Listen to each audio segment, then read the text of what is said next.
están? Que el Señor les bendiga. Vamos a dar inicio entonces hoy a nuestro último estudio de Panorama del Nuevo Testamento. Hoy terminamos.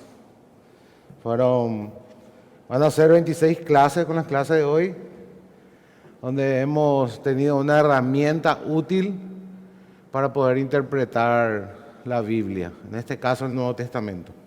Vamos a orar entonces al Señor para que nos ayude una vez más en la clase de hoy. Padre, te damos gracias por tu misericordia y por tu bondad,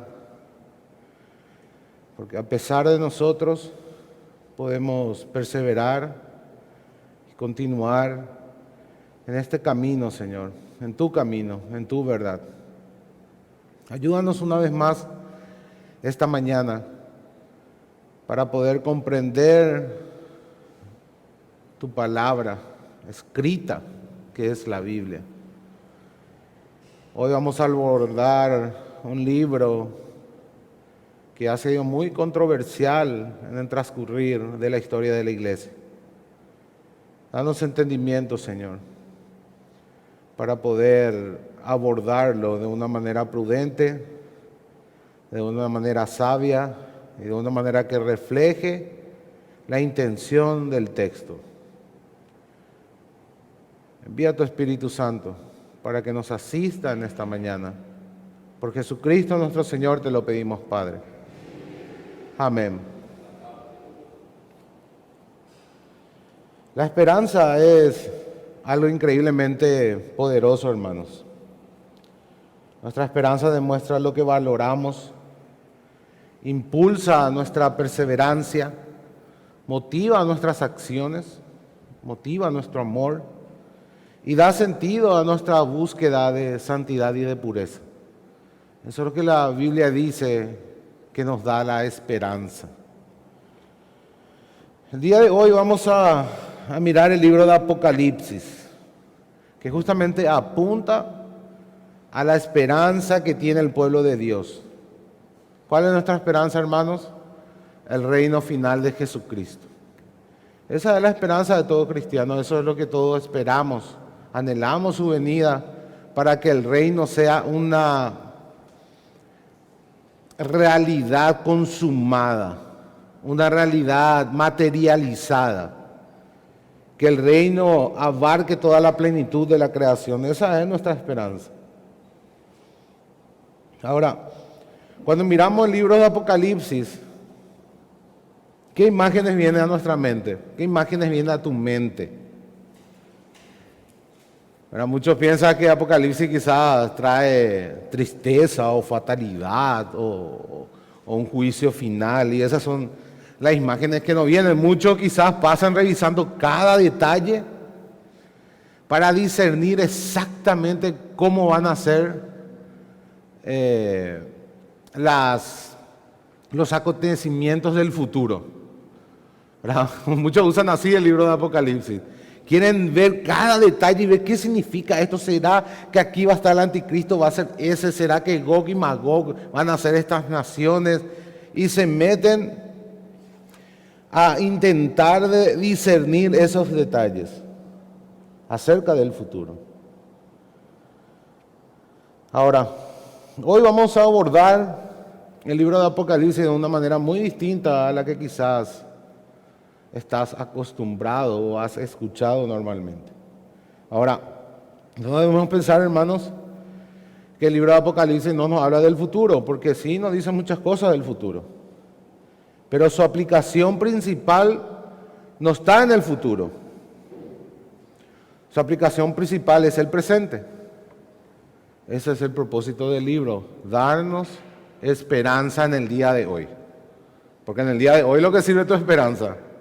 Si hoy no tenés esperanza, está un poco complicado. Ahora no teníamos todo eso que dijimos. No tenemos un impulso, no tenemos una motivación, no tenemos sentido. Si no tenemos esperanza hoy. Y ese es el propósito del libro. Su mensaje principal trata acerca de cómo podemos ordenar nuestras esperanzas y en base a esa esperanza ordenar nuestras vidas actualmente. Básicamente este libro nos dice de que Dios gana al final, de que la victoria es de Dios. Y aquellos que pusieron su confianza en Él van a vivir con Él para siempre.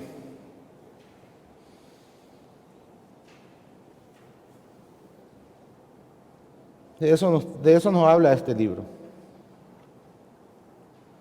O sea, imagínense si nosotros abordamos el libro de Apocalipsis solamente para intentar discernir esos detalles del futuro.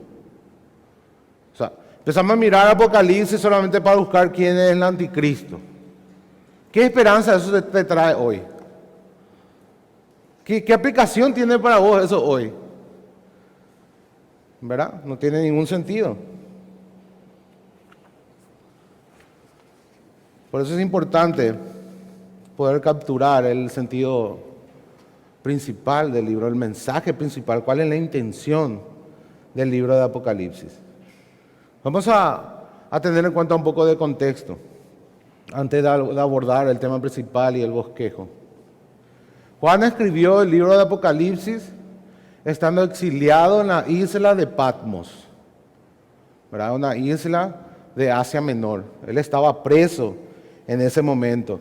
El evangelio ya había sido propagado por prácticamente todo el imperio romano, todo el mundo conocido en aquel entonces en Occidente.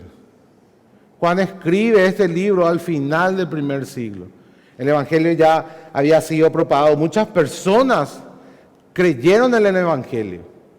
Muchas personas tenían la promesa de que Cristo iba a regresar y que su reino final iba a ser instaurado. Ahora, ¿qué pasó? Eso no fue una realidad, evidentemente. El reino no estaba presente. En aquel tiempo el emperador romano era el emperador Domiciano y la persecución de nuevo se había desatado de una manera violenta en contra de los cristianos. Generalmente los emperadores eran divinizados post-mortem, después de su muerte. Domiciano, sin embargo, fue quizás el primero o uno de los pocos que se divinizó estando en vida. ¿Qué quiere decir eso, hermanos? Que él se proclamó Dios y exigió su adoración en todo el imperio. Y ese fue el motivo principal por el cual la persecución se había desatado, porque los cristianos no estaban dispuestos a adorar a Domiciano como un Dios. Por esa razón, Juan estaba preso en Patmos, en la isla de Patmos. Y muchos cristianos quizás comenzaban a preguntarse, ¿dónde están las promesas de Dios? ¿Dónde está el reino que Él había prometido? No estamos viendo eso, al contrario, la maldad ha aumentado, la persecución ha aumentado. Y en ese contexto es que Juan escribe Apocalipsis. En el contexto de una iglesia que está siendo perseguida por el imperio romano. Las preguntas que pueden surgir de las personas de aquel tiempo es, ¿por qué parecía que el mal triunfaba sobre el bien? ¿Va a sobrevivir la iglesia? ¿Dios se preocupa por nosotros? ¿Puede hacer algo Dios por nuestro sufrimiento? Y si puede, ¿cuándo lo hará? Todas estas preguntas, hermanos, de alguna u otra manera nosotros nos hacemos en determinadas circunstancias. ¿Verdad que sí? ¿Por qué Dios no interviene en el sufrimiento? ¿Por qué hay tanta maldad? ¿Dios se preocupa por nosotros realmente? Son todas preguntas de gran relevancia para nuestra actualidad y para la actualidad de cualquier persona. Porque en el mundo hay aflicción, porque en el mundo hay sufrimiento y Jesús mismo nos había dicho de que eso iba a ser así, a causa del pecado, a causa de la caída. Entendiendo ese contexto, Apocalipsis tiene una aplicación tremenda para nuestras vidas hoy en la actualidad, porque nos da una verdadera esperanza. Fue escrito para alentar a los cristianos a perseverar y a mantener la esperanza para poder vivir sus vidas presentes. Ese es el libro de Apocalipsis, ese es su contexto, hermanos. Ahora, con respecto al género, nunca hablamos del género en ningún libro del Nuevo Testamento. Porque los géneros del Nuevo Testamento son muy sencillos. Son cartas o son narraciones históricas. Entonces no hay mucho que opinar ahí. Ahora, cuando abordamos el libro de Apocalipsis, estamos abordando un tipo de género profético, que es el género apocalíptico. Ahora, no todo el libro de Apocalipsis está escrito en ese género, porque si ustedes se dan cuenta, hay una transición muy grande en el capítulo 4, ¿verdad? Los capítulos 1, 2 y 3 del libro de Apocalipsis están dirigidas a 7 iglesias reales en aquel tiempo, iglesias que Juan conocía, y iglesias a las cuales Juan se dirigía. Todas esas iglesias estaban posicionadas en Asia Menor, que era la región donde Juan estaba pastoreando, donde terminó pastoreando.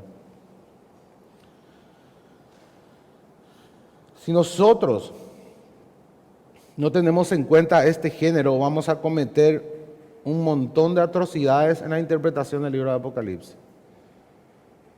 Imagínate nomás que querés jugar fútbol con las reglas de béisbol. ¿Qué va a pasar? Vas a tener un conflicto, ¿verdad? Vas a tener un conflicto. Ahora, tenemos que ser conscientes de esa transición y a partir del capítulo 4 interpretarlo como un género apocalíptico. ¿Qué significa, hermanos, un género apocalíptico? ¿O cómo abordo esencialmente un género apocalíptico? De una forma totalmente opuesta a la manera en que abordo una epístola o una narración. ¿Qué quiere decir? Que el género apocalíptico es por naturaleza simbólico. Habla de símbolos. Entonces, de ninguna manera yo tengo que interpretar literalmente, a no ser que el texto me induzca de una manera explícita. Yo debo de abordar siempre de manera simbólica. Ese es el quick que hay que tener en cuenta a abordar el libro de Apocalipsis. Es, sí, un tipo de predicción, pero no solamente predicción. Juan nos habla de cosas presentes, de cosas pasadas y de cosas futuras. Prácticamente lo que hace Juan es abarca toda la historia desde que Cristo vino, desde su primera venida hasta su segunda venida, y lo hace de manera simbólica. Ese es el género del libro de Apocalipsis. Los acontecimientos, hermanos, sí son reales. No debemos de confundirnos ahí.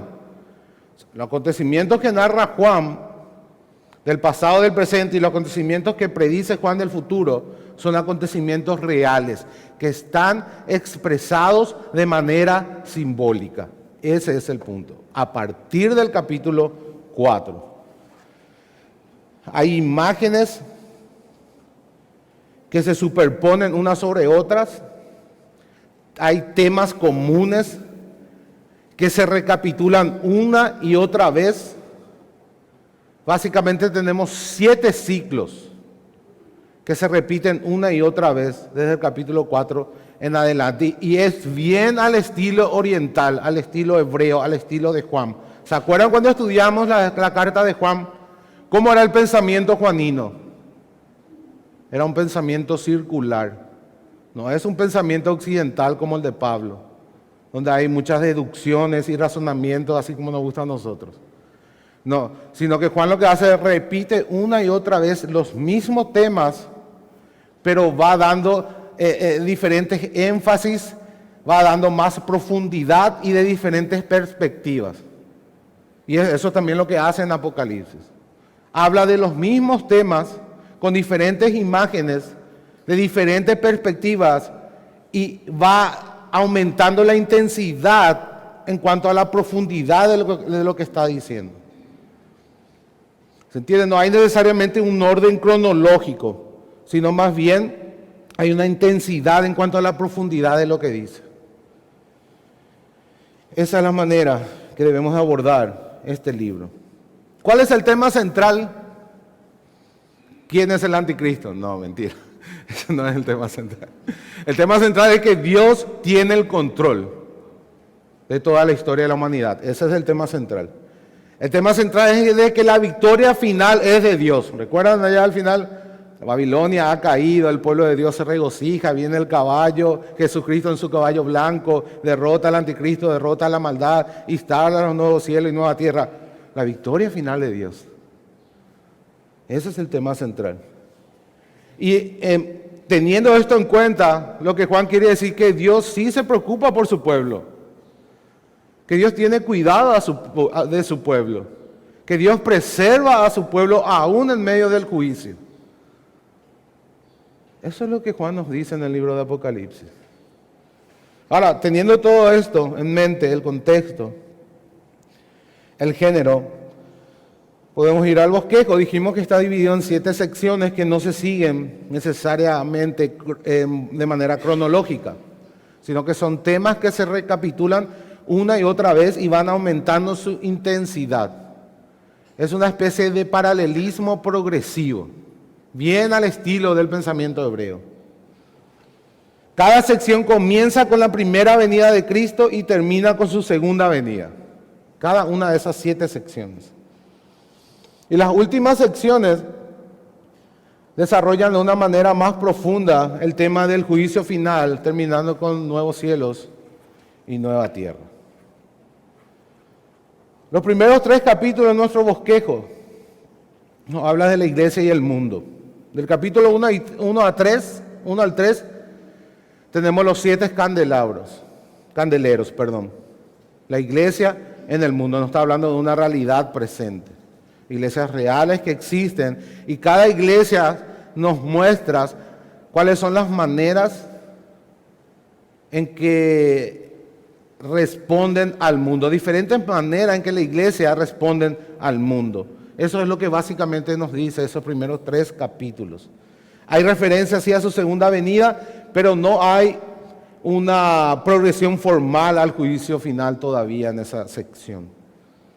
Los capítulos 4 y 7 nos dice que la iglesia sufre juicio y persecución. Y de nuevo encontramos allí 7 sellos. Primero eran 7 candeleros, ahora son 7 sellos. Cada uno de esos sellos es un juicio. ¿Verdad? El 6º sello, por ejemplo, es una imagen del juicio final, mientras que el 7º sello es un silencio. Y este silencio es una representación simbólica que en el Antiguo Testamento es muy claro, es cuando los impíos quedan con la boca cerrada esperando el juicio de Dios.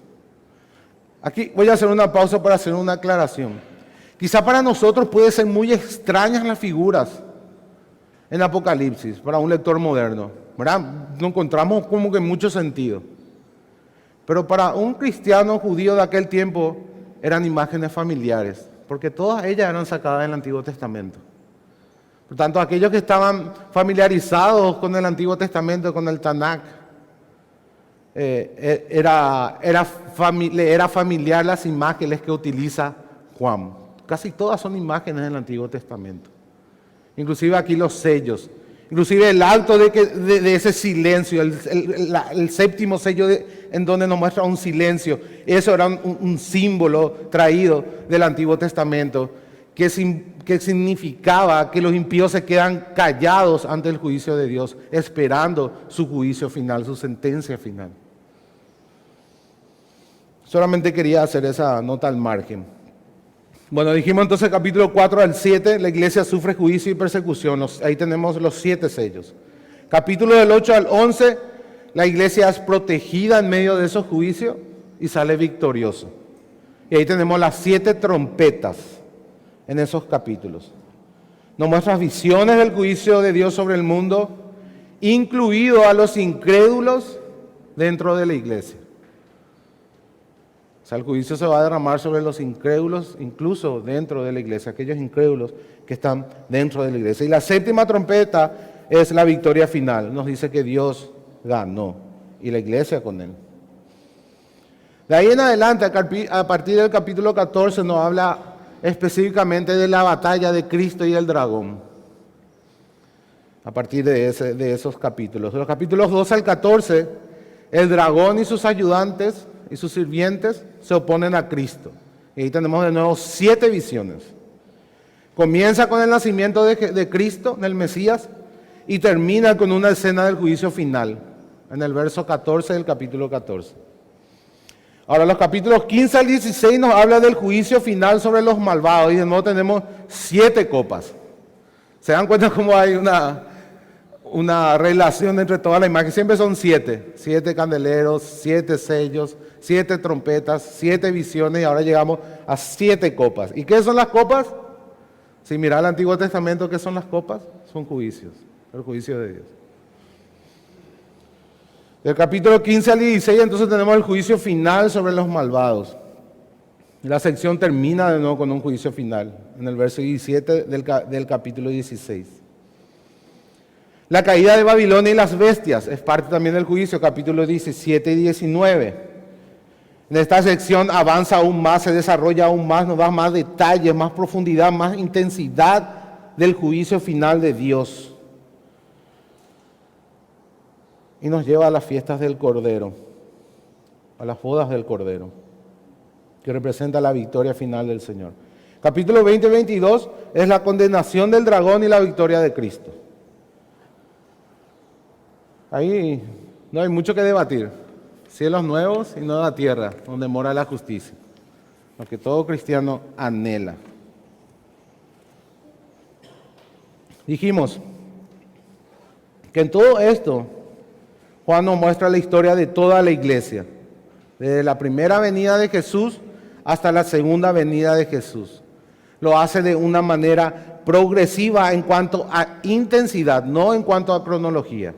Son 7 secciones que nos va hablando del mismo tema.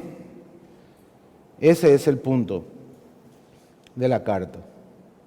Ahora dijimos que los primeros 3 capítulos no son del género apocalíptico. Eso tienen que recordar, hermanos, porque eso nos ayuda a abordar de tal manera que podamos interpretar correctamente el libro. Y básicamente lo que nos dice de cada iglesia es una recomendación, una reprensión, nos da una solución, el resultado de no arrepentirse y una promesa. Todo eso pueden encontrar en cada iglesia. Por una cuestión de tiempo no vamos a entrar a demostrar eso, pero ustedes pueden hacerlo. Siempre van a ver una recomendación, una reprensión, una solución a su problema, una consecuencia de no arrepentirse y una promesa a cada iglesia. Creo que solamente la Odisea es la que no recibe ningún elogio, que no recibe una recomendación, después todas, después absolutamente todas. Creo que también Sardis.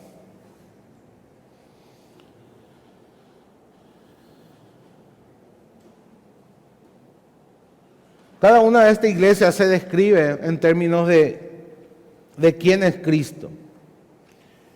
Y se les dice qué bien les sucederá si superan el desafío específico en el cual se encuentran. Cada una de esas iglesias tiene un desafío. Y nosotros, hermanos, tenemos que considerar y vernos en esas iglesias. Aunque sabemos de que está hablando de iglesias que existían históricamente en ese tiempo, cada una de esas iglesias de una u otra manera refleja tanto las virtudes como los defectos de todas las iglesias que existieron en toda la historia de la iglesia. Entonces Dios nos habla de esa manera y nos muestra quizás las maneras en que tenemos que encarar tanto nuestras virtudes como nuestros defectos. Y buscar arrepentirnos de todo aquello que Dios nos muestra en cuanto a cómo está nuestra iglesia comparadas con esas iglesias que existieron en aquel tiempo. Esa es una aplicación que podemos dar a esa primera porción del libro de Apocalipsis. Debemos de considerar las advertencias. Y debemos de tratar de hacerlas nuestras si es el caso y buscar el arrepentimiento. Pero también regocijarnos y alegrarnos y aumentar nuestra esperanza es saber de que Dios está obrando en cada una de sus iglesias a pesar de sus defectos, a pesar de sus debilidades, a pesar de sus muchos pecados. Dios no abandona a sus hijos y Dios obra por medio de su iglesia, en su iglesia y a través de su iglesia. ¿Para qué fin? ¿Cuál es el fin? ¿Cuál es el fin, hermanos? En todo este estudio del Nuevo Testamento hablamos de que el fin es la instauración del reino de los cielos. ¿Qué es lo que Dios está trayendo a la tierra? El reino. El reino. El final, ¿qué va a ser? La consumación del reino. En donde toda la creación de nuevo va a ser el reino de Dios, donde mora la justicia. En el capítulo 4 comienza el género apocalíptico. Juan es llevado a una gran visión y ahí empiezan los símbolos. Y vamos a recorrer, hermanos, con Juan todo este viaje simbólico, por así decirlo. Fíjense en el versículo 1 del capítulo 4. Dice, después de esto miré, y he aquí una puerta abierta en el cielo, y la primera voz que oí, como de trompeta hablando conmigo, dijo, sube acá, y yo te mostraré las cosas que sucederán después de estas. Evidentemente ahí nos introduce en una visión. Es muy claro el texto en ese sentido. Juan es introducido a una visión donde se le va a mostrar grandes cosas. Ahora, de manera simbólica. ¿Qué símbolo va a utilizar? Símbolos del Antiguo Testamento. Es importante, hermano, tener esos contextos. Entonces, si yo quiero saber un poco qué significan los símbolos, ¿dónde tengo que ir a buscar? En el Antiguo Testamento.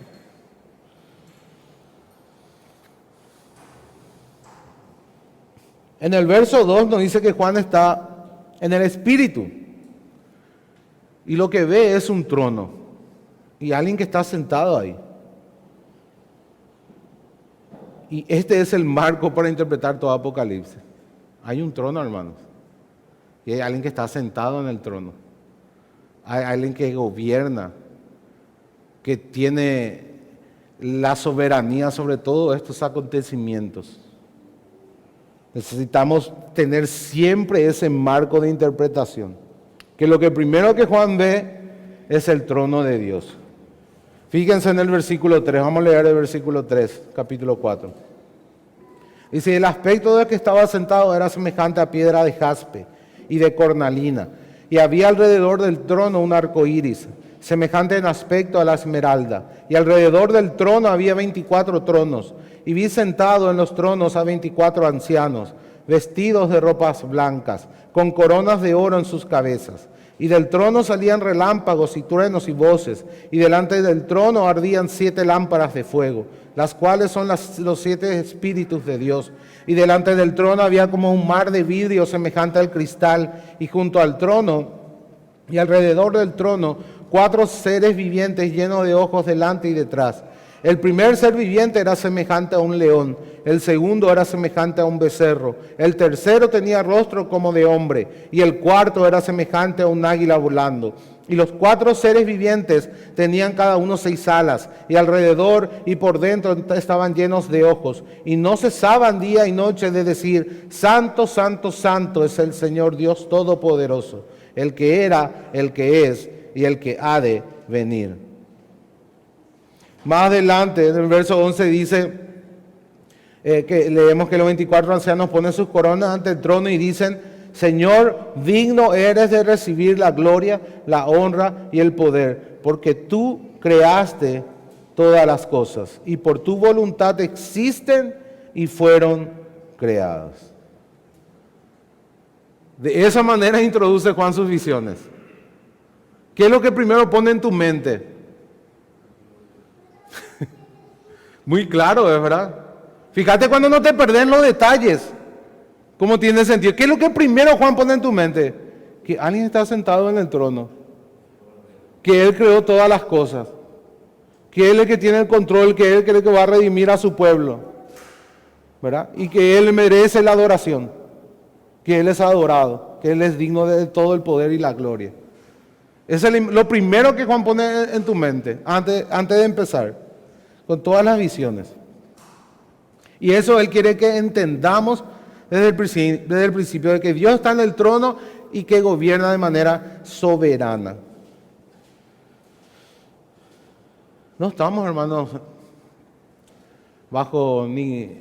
en las manos de ningún gobierno político, de ningún gobierno internacional, nacional, ningún gobierno familiar. Nuestro destino, nuestro futuro no depende de ninguna de esas cosas. Fíjese que Juan escribe esto en el tiempo donde el peor imperio de todos los tiempos estaba. Probablemente el imperio más poderoso que se haya levantado en Occidente, que es el Imperio Romano. No hubo otro como el Imperio Romano. 1000 años tuvo. 1000 años. Babilonia estuvo solamente 70 años, no alcanzó ni 100 años. Para que ustedes comparen en sus mentes. Roma estuvo más de 1000 años como imperio. Imagínense, hermano. Y bajo ese imperio, Juan escribe estas cosas. Que el destino de la humanidad no depende del César. No depende de Domiciano ni su persecución a la iglesia. Eso no va a cambiar el futuro absolutamente en nada. Dios es el que está sentado en el trono. Y a pesar de ese sufrimiento, Él tiene el control y Él ordena todos los acontecimientos para el cumplimiento de sus propósitos.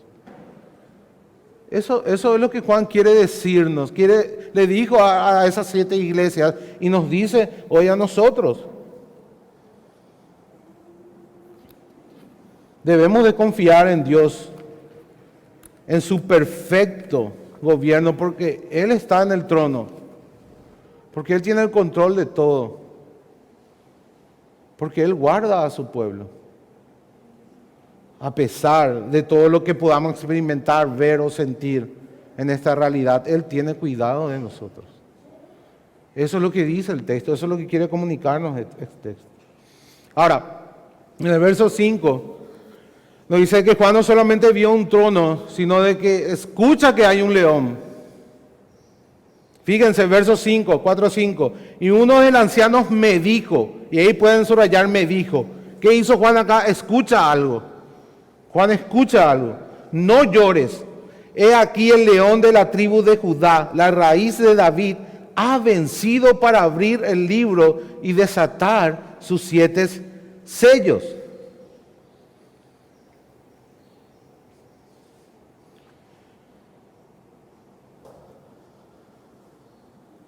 Ahora, fíjense que Juan escucha que hay un león en el trono. Presten atención a eso, Juan escucha que hay un león. Verso 5, capítulo 5 era, hermano. Perdón, yo le dije capítulo 4, ¿verdad? Perdón. Capítulo 5, verso 5 es. Y uno de los ancianos me dijo. En el verso inmediatamente posterior, en el 6, cuando Juan se da vuelta, o sea, Juan escucha y Juan se da vuelta a mirar, ¿qué es lo que ve? Dice, y miré. En el capítulo 5, verso 6. Y ahí pueden subrayar mirar. Primero escuchó y luego él miró. Y vio que en medio del trono y de los 4 seres vivientes, en medio del anciano, estaba un cordero. Fíjense, o sea, él escuchó que había un león, pero se da vuelta y no ve al león. Cuando ve, está un cordero ahí, como inmolado, que tenía 7 cuernos y 7 ojos, los cuales son los 7 espíritus de Dios enviados por toda la tierra. Y imagínense nomás en esa sombra, hermano. Vos escuchás, alguien te habla y te dice, mira, ahí está el león de la tribu de Judá. Y vos mirás y ves un cordero inmolado y que está en el trono. O sea, imagínate un cordero degollado, sangrando, y está sentado en el trono del gobierno de todo el universo. Y por lo que nos dice el texto, él escucha algo, pero al mirar eso se aclara y le da otra imagen que le dice más acerca de esa persona. Al escuchar él sabe que es un león, pero al mirar sabes también de que es un cordero.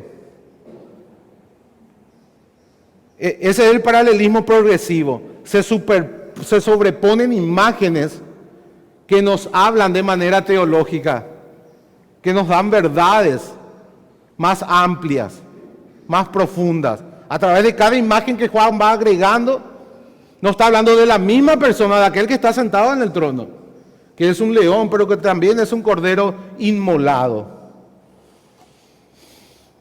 El siervo sufriente es también el Señor de gloria. De eso es lo que nos habla el Antiguo Testamento. El cordero y el león nos habla de la misma persona, nos habla de Jesucristo, quien es Dios mismo sentado en el trono. Y este patrón de escuchar algo y al mirar ver más cosas, se repite varias veces en Apocalipsis.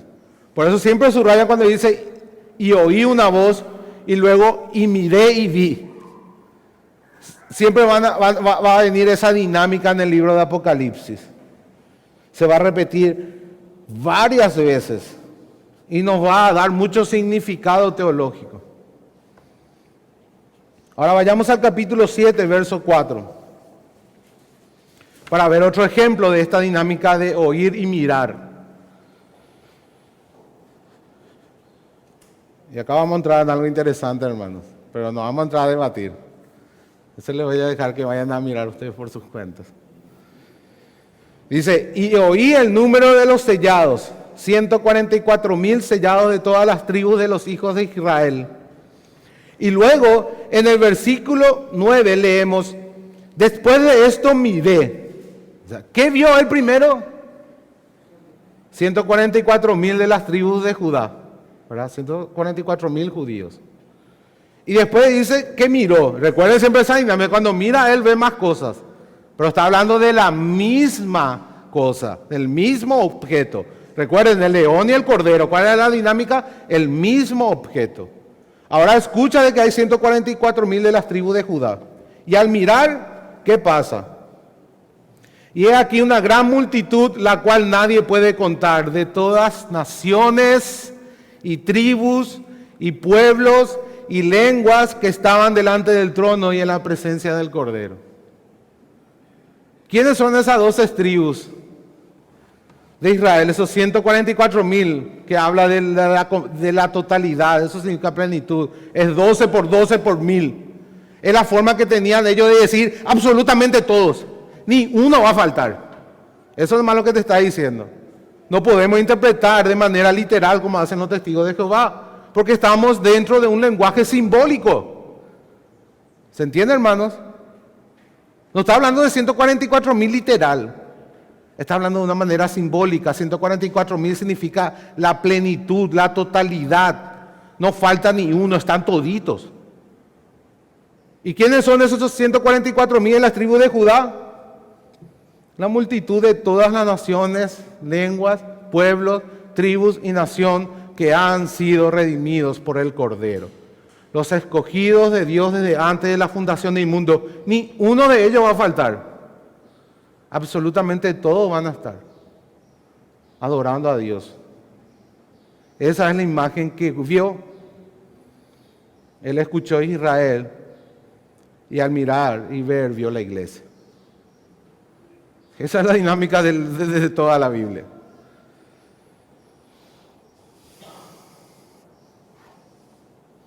Siempre el mirar agrega una dimensión más al oír.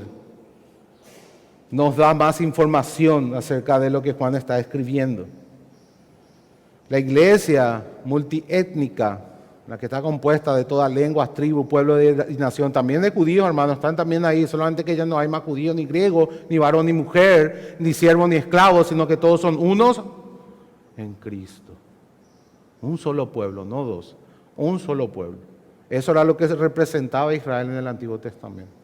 Ahora la iglesia es el nuevo pueblo que incluye a los israelitas y también a los griegos y también a los brasileros y también a los paraguayos y también a los americanos y también a los alemanes y a cualquier tribu y nación de toda la tierra. Eso es lo que Juan nos dice. Ahora regresemos otra vez al capítulo 4. Estamos en el 7, regresemos al 4. ¿Quién es el único que puede abrir el sello? ¿Quién es el único que tiene la autoridad para abrir el sello? El Señor Jesucristo, el Cordero, que es también el león. Ahora ya sabemos, el Cordero y el león, que también está sentado en el trono. Los sellos simbolizaban la apertura de los juicios divinos. ¿Verdad? Cada sello era un juicio. ¿Quién es el único que puede desatar el juicio? ¿A quién se le dio la autoridad para juzgar a las naciones? Al Señor Jesús. Esa es la enseñanza del Nuevo Testamento. Él solamente tiene autoridad para cumplir el juicio y para cumplir la redención también, para proteger. ¿Quién es el que protege a su pueblo en medio de esos juicios? En todos esos símbolos. Jesús. Él es el único que puede proteger y Él es el único que puede juzgar a las naciones. Ahora vamos a recorrer este patrón de juicio que se repite con mayor intensidad.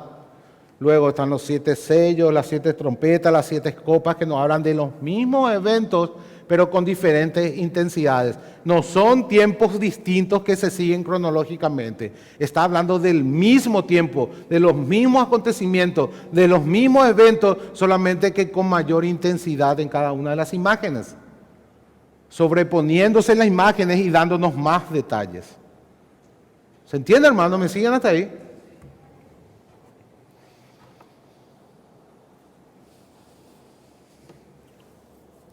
Pero antes de hacer ese recorrido, vamos a considerar lo que vemos en el capítulo 5. Solo el Cordero controla cuántos de estos juicios se desatan. Solo Él puede salvar y proteger, eso ya dijimos. Ahora, ¿cuántos de los 144,000 que Dios dice se pierden? Ninguno, toditos permanecen en pie en la presencia del Cordero. No falta absolutamente ninguno. ¿Quiénes son de esos 144,000? La iglesia, todos los redimidos de todos los tiempos. Esos son esos 144,000. ¿De qué evento nos habla el Apocalipsis? ¿Solamente del futuro? No, desde la primera venida de Cristo hasta la segunda venida de Cristo. Desde que nace el niño y el dragón lo persigue. Desde ahí. Esa imagen solamente nos dice de diferentes formas. ¿Se entiende, hermanos? Ninguno de los 144,000 se pierde. Ninguno de los escogidos por Dios antes de la fundación se pierde porque ellos fueron sellados por Dios. Y están bajo la protección divina. Y aunque el juicio se derrame, ellos son guardados por el Señor. Aún en medio del juicio que se desata, Dios tiene el control y trabaja para el bien de su pueblo. Fíjense que la verdadera esperanza no se encuentra en la ausencia del sufrimiento. Como hoy la iglesia apóstata te quiere hacer creer, de que todo te tiene que salir bien, de que tenés que tener siempre dinero, que tenés que tener siempre salud, y que eso es sinónimo del favor de Dios. Dios puede dar salud y mucho dinero a un impío también, si le place. No necesariamente significa que sea su hijo. ¿Verdad, hermano? ¿Cuántos impíos tienen muchísimo dinero y muchísima salud? Yo conozco personas que no conocen a Cristo y tienen 98 años. Viven mucho más de lo que yo tengo expectativas de vida. Apocalipsis nos deja bien en claro que nuestra esperanza no está en la ausencia del sufrimiento, sino en la bondad y en la soberanía de Dios que se manifiesta a pesar del sufrimiento y aún dentro del sufrimiento. Podemos estar confiados de que Dios está en control, hermanos, y por eso podemos confiar en Él, de que Él gobierna, de que Él reina, de que Él está sentado en el trono. Por eso Juan pone esa imagen en tu mente antes de iniciar, de que Dios está sentado en su trono. Y de que aquel que tiene el poder sobre los juicios y sobre la redención de su pueblo es el que está sentado en el trono. Aquel león de la tribu de Judá, que también es el cordero inmolado, cuya sangre redimió a su pueblo. Ese es el que gobierna, no Domiciano.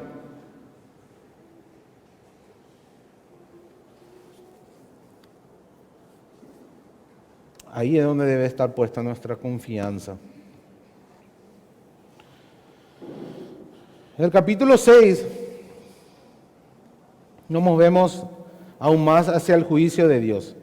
Dice los versos 1 y 2, vi cuando el Cordero abrió uno de los sellos y oí a uno de los 4 seres vivientes decir como con voz de trueno, ven y mira, y miré.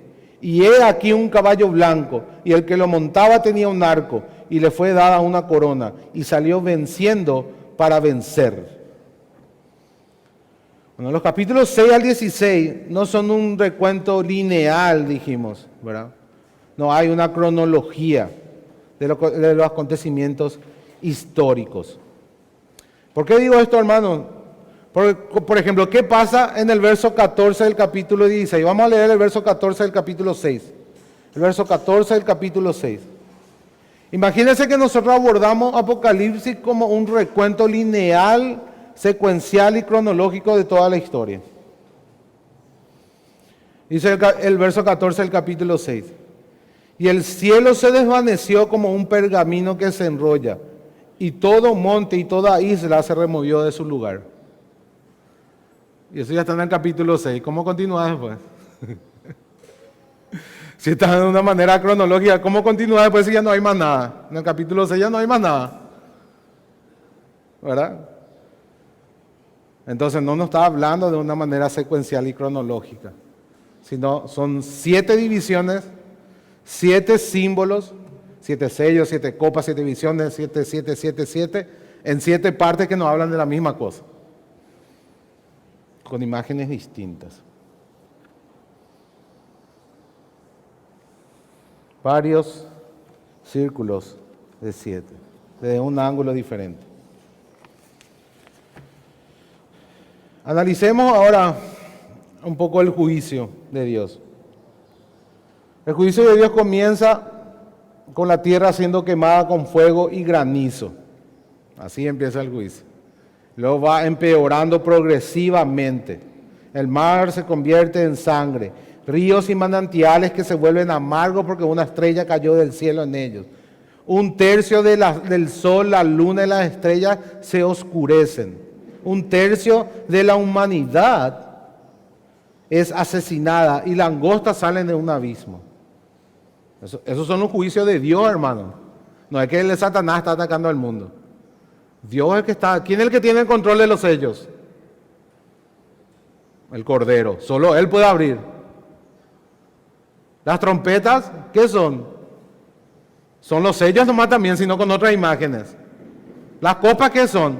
Son los sellos y las trompetas también, solo con otras imágenes. Entonces, todos estos eventos son juicios que Dios trae sobre el mundo. Y Dios guarda a su pueblo dentro de su juicio. En su ira se acuerda de su misericordia, así como dicen los salmos.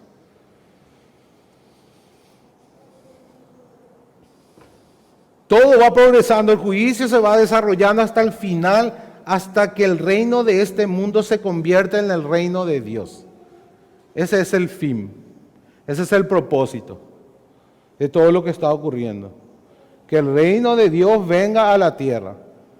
Padre nuestro que estás en los cielos, santificado sea tu nombre, venga tu reino. Así nos enseñó a orar el Señor Jesús. ¿Qué es lo principal en la mente de un cristiano? La gloria de Dios, que su nombre sea santificado y que su reino venga a la tierra. De eso se trata la historia. La gloria de Dios en su reino, aquí en la tierra. A través de todos estos acontecimientos, aprendemos cosas muy importantes sobre el juicio. Por ejemplo, capítulo 11, versos 15 al 18, nos dice o nos habla de la totalidad del juicio de Dios. ¿A qué me refiero con la totalidad? Que absolutamente todo está bajo su juicio. Porque la imagen que nos muestra es que hasta el cielo se oscurece. Y ni la muerte escapa de su juicio. ¿Qué es lo que nos quiere mostrar Juan aquí? Que absolutamente todo está bajo el juicio de Dios. Todo está bajo su poder. Todo está en sus manos. Ni la muerte va a escapar de él. La muerte también va a ser juzgada y arrojada al lago de fuego. Nos habla en el capítulo 22. Absolutamente todo está bajo el juicio de Dios. Todo está en sus manos. Nos habla de la totalidad del juicio. ¿Cuál es la finalidad de este juicio de Dios? Recién dijimos, ¿cuál es la finalidad? Que el reino de Dios venga a la tierra. Para que existan nuevos cielos y nueva tierra donde mora la justicia, toda injusticia tiene que ser eliminada. ¿Y esa injusticia dónde va a ser eliminada? En el juicio de Dios. Entonces el propósito del juicio de Dios es traer el reino. En el reino ya no va a haber injusticia, ni maldad, ni muerte, ni dolor, ni enfermedad. Toda lágrima va a ser secada. Eso es lo que significa. ¿Qué también nos dice del juicio? Que es agradable, que es placentero, que es confortable. ¿Qué nos dice, hermano, del juicio? No, habla de horror.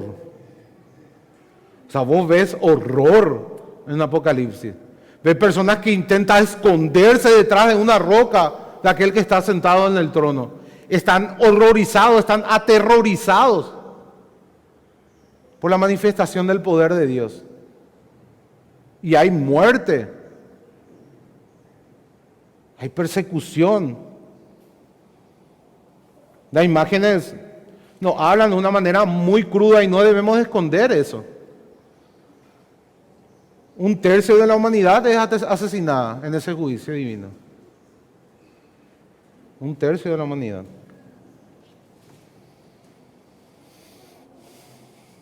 También el juicio nos enseña acerca de la justicia del juicio de Dios. Al final de las 7 trompetas, versos 17 y 18, capítulo 11, los 2 ancianos alaban a Dios por su justo juicio. Dice, capítulo 11, versos 17 y 18. Te damos gracias, Señor Dios Todopoderoso, el que eres y que eras y que has de venir, porque has tomado tu gran poder y has reinado, y se airaron las naciones y tu ira ha venido, y el tiempo de juzgar a los muertos y de dar el galardón a tus siervos los profetas, a los santos y a los que temen tu nombre, a los pequeños y a los grandes, y de destruir a los que destruyen la tierra. Los juicios de Dios son completos, son precisos y son apropiados. Y ahí ya no habrá más vergüenza, hermanos. Para los hijos de Dios no habrá vergüenza. La vergüenza es para los impíos. Para los hijos de Dios es vindicación. Dios vindica su justicia y Dios vindica a su pueblo. Y eso produce alabanza. Alabanza del pueblo de Dios. En todo Apocalipsis vemos esa alabanza, ¿verdad? Todos alaban al Cordero. Inclusive tiran sus coronas, los ancianos, los 4 seres vivientes, los ángeles, todos alaban a Dios por lo que Él está haciendo, por el juicio que está derramando. Apocalipsis da sentido a nuestro presente. Porque una de las cosas quizás que menos sentido tiene hoy es la falta de justicia. ¿Verdad, hermanos? Reclamamos muchas veces. Empezamos a estudiar Habacuc el domingo pasado, en la predicación. Y vemos que justamente decía, ¿hasta cuándo, oh Señor, voy a tener que mirar violencia? Se queja de la injusticia que había en Jerusalén. Y que muy bien nos habla de hoy. Personas que sobornan a los jueces, que compran la justicia. La justicia solamente hay para los ricos, decimos hoy. ¿Verdad? Porque todos los jueces tienen un precio. Porque los fiscales tienen un precio. Porque no hay justicia.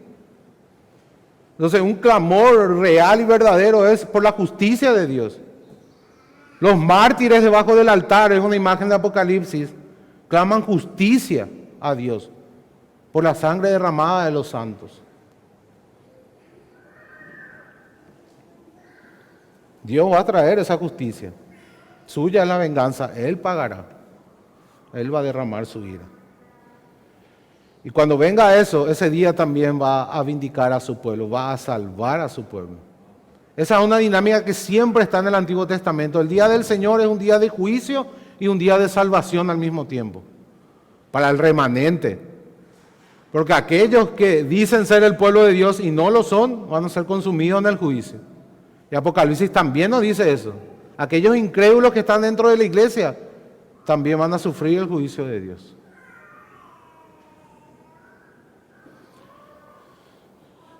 Pero el libro no termina solamente con juicio, sino termina con la victoria de Dios. Después de los sellos, las trompetas y las copas, que son imágenes del juicio. Al final vemos la derrota de la bestia, la caída de Babilonia y el triunfante reino de Cristo. Cristo vuelve para instaurar su reino. Su victoria es final y permanente. Fíjense en el capítulo 20, verso 11. Dice, y vi un gran trono blanco y al que estaba sentado en él, delante del cual huyeron la tierra y el cielo, y ningún lugar se encontró para ellos. En ese trono van a ser juzgados absolutamente todos, nadie se va a escapar. Satanás y todos sus ayudantes, el Hades y la muerte, todos van a ser juzgados. Dios es el soberano de la historia. Jesús va a regresar, Él es el que está sentado en el trono, Él va a juzgar. Él es el Señor Dios Todopoderoso.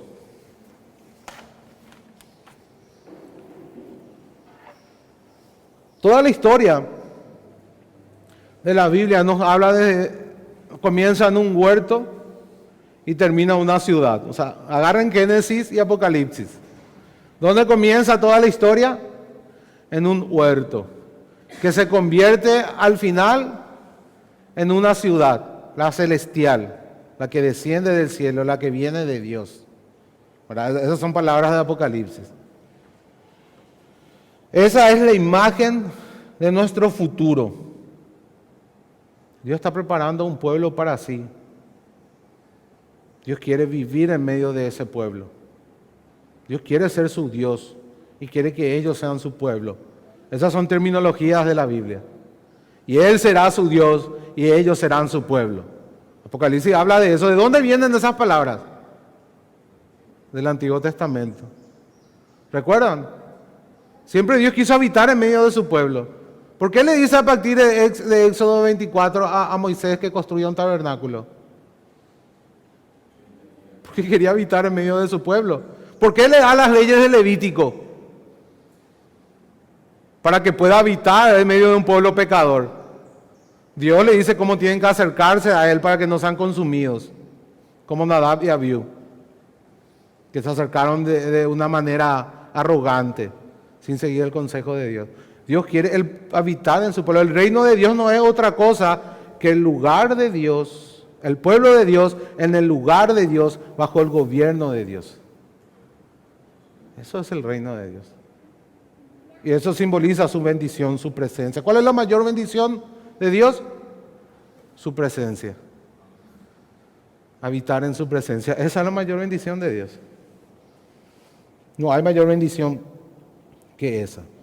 Ahora, hay una multitud tan grande, hermanos, que ya no cabemos en un huerto. El Edén ya nos queda chico. Tiene que ser solamente una ciudad. Ese era el propósito en un inicio. Adán y Eva tenían que multiplicarse de tal manera que tenían que ser una multitud. Y como ellos fallaron, Dios tuvo que hacer por ellos. Entonces el huerto se desarrolló hasta llegar a ser una ciudad. Algo que la humanidad tenía que ser, Dios lo hizo en Cristo. Se convirtió en una ciudad.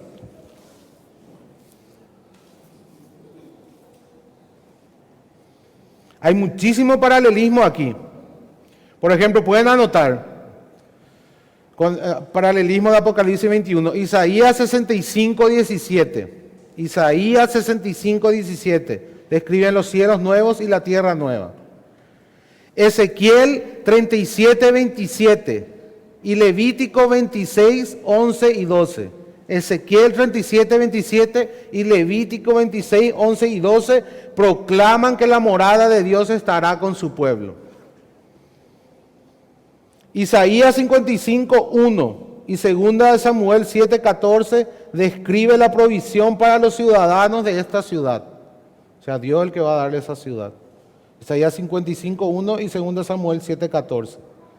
Y en todo el Antiguo Testamento vemos descripciones físicas de esta ciudad. Levítico 26, 11, 12. Ahora, ¿Alguna vez pensaste en el cielo como una ciudad? ¿No? Así como dice Benny Hinn, ciudad, como calle de oro, ¿verdad? Que le pide el oro hoy ya porque no quiere esperar. Dice. ¿Verdad? Dios mío, qué blasfemos. Bueno, vamos a regresar otra vez. ¿Alguna vez imaginaron el cielo como una ciudad? ¿O se imaginaban el cielo así como algo etéreo, como cosas inmateriales, como espíritus con alitas, con arcos en la mano saltando de nube en nube? La Biblia no nos habla de esa manera. La Biblia nos dice de que va a ser nuevo cielo y nueva tierra, va a ser una ciudad tan grande donde van a caber todos los redimidos de Dios, de toda la historia. Donde Dios va a habitar, donde vamos a estar en la presencia de Dios.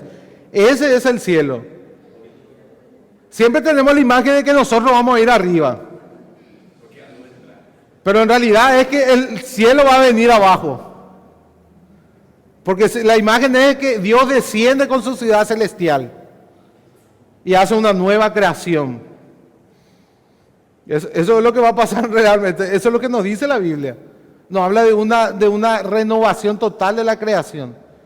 Va a ser extirpada la maldición de Génesis 3, de la creación. Va a haber un cielo nuevo y una nueva tierra.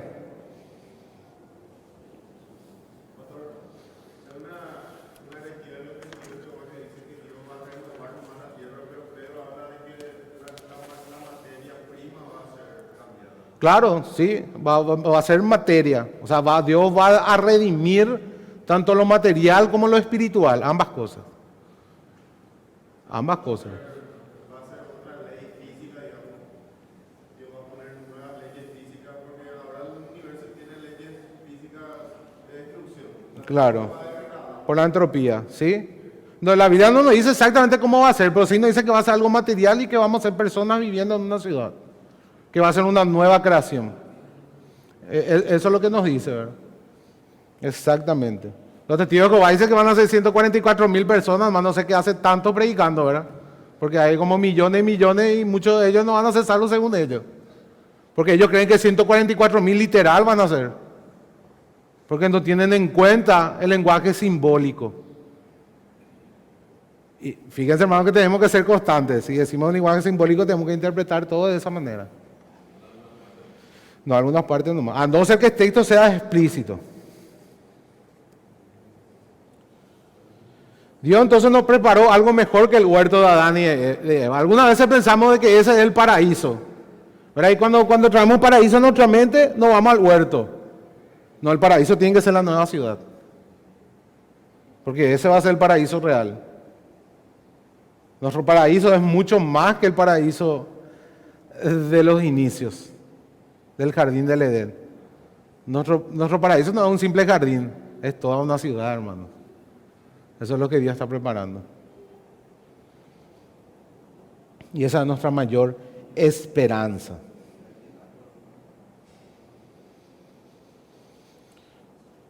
Fíjense cómo describe Juan, versos 1 y 2 del capítulo 21.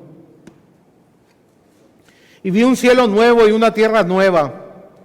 Porque el primer cielo y la primera tierra pasaron y el mar ya no existía más. Ahí subraya el mar, vamos a hablar después de eso. Y yo Juan vi la santa ciudad de la nueva Jerusalén que descendía del cielo, o descender del cielo, de Dios, dispuesta como una esposa ataviada para su marido. Vamos a leer ahora al verso 23, vamos a saltar al verso 23 del capítulo 21. La ciudad no tiene necesidad de sol ni de luna que brillen en ella, porque la gloria de Dios la ilumina y el Cordero es su lumbrera. Y las naciones que hubieren sido salvas andarán a la luz de ella, y los reyes de la tierra traerán su gloria y honor a ella. Sus puertas nunca serán cerradas de día, pues allí no habrá noche. En los versos 1 y 3 del capítulo 22 nos dice que los efectos de la caída ya no van a estar con nosotros. Vamos a leer. Versos 1 y 3 del capítulo 22. Después me mostró un río limpio de agua de vida, resplandeciente como cristal, que salía del trono de Dios y del Cordero. En medio de la calle de la ciudad, y a uno y al otro lado del río, estaba el árbol de la vida, que produce 12 frutos, dando cada mes su fruto, y las hojas del árbol eran para la sanidad de las naciones. Y no habrá más maldición, y el trono de Dios y el Cordero estará en ella, y sus siervos le servirán. Recuerda, hermano, que todas estas imágenes que nos dan son todas traídas del Antiguo Testamento. No tenemos que interpretar literalmente.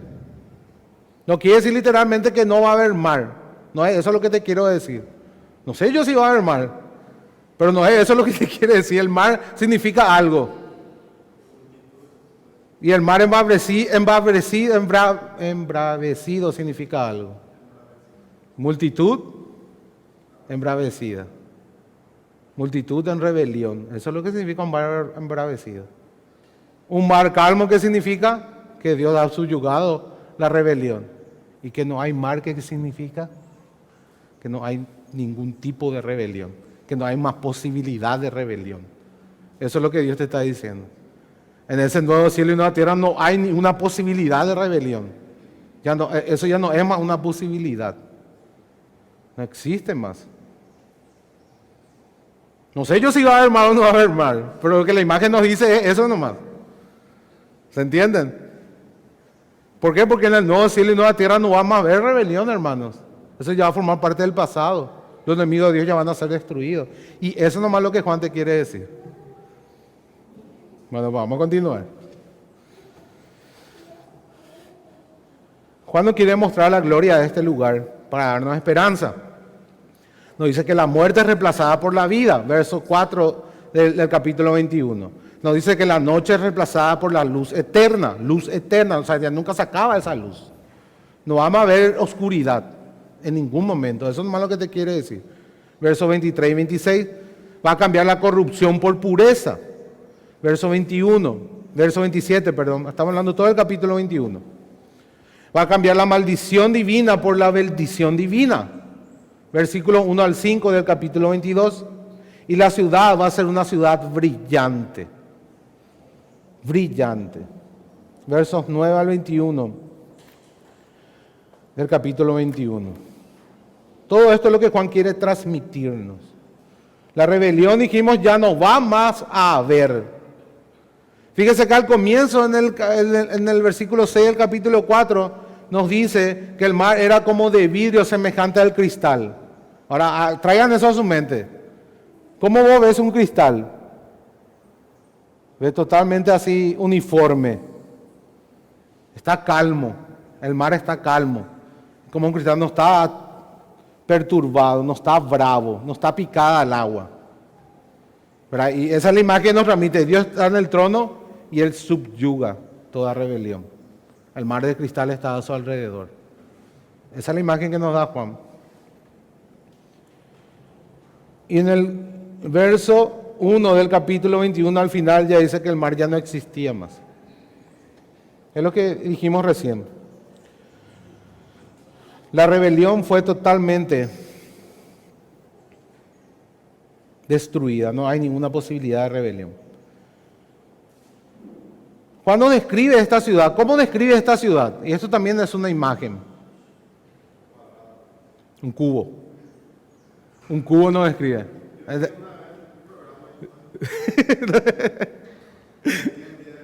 ¿En serio? Sí, tiene una medida.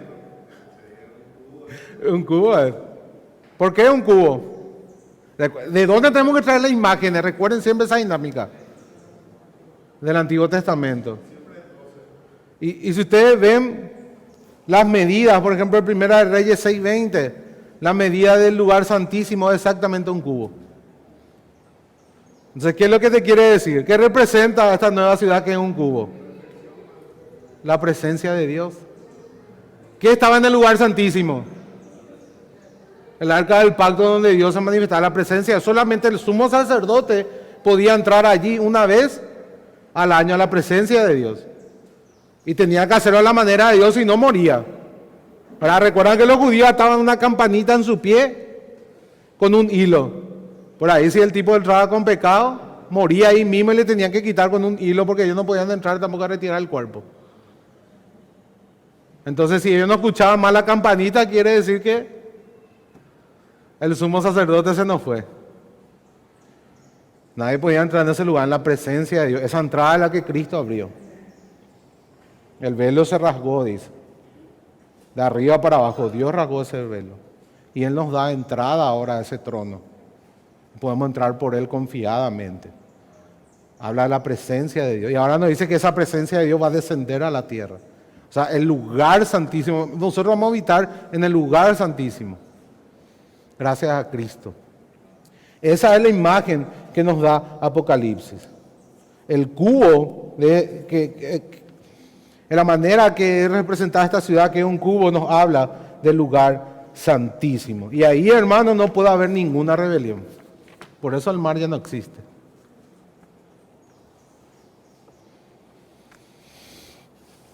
Así termina este libro.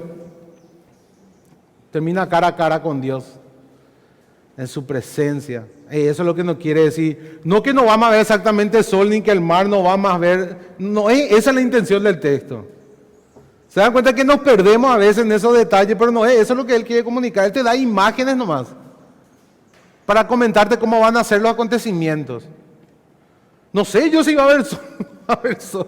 No, eso es lo que te dice. El texto te dice que va a ser una creación otra vez. O sea, va a ser algo material. Va a haber materia y va a haber espíritu.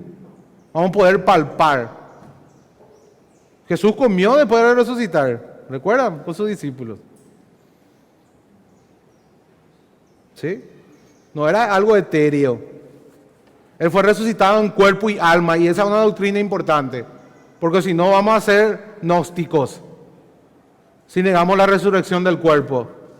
Eso es lo que la iglesia peleó durante siglos para mantener la ortodoxia, la resurrección del cuerpo.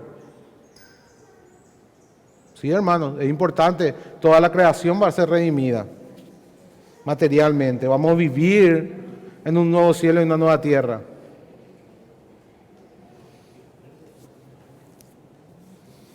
Todo termina en su presencia. Dios lo diseñó para que sea de esta manera.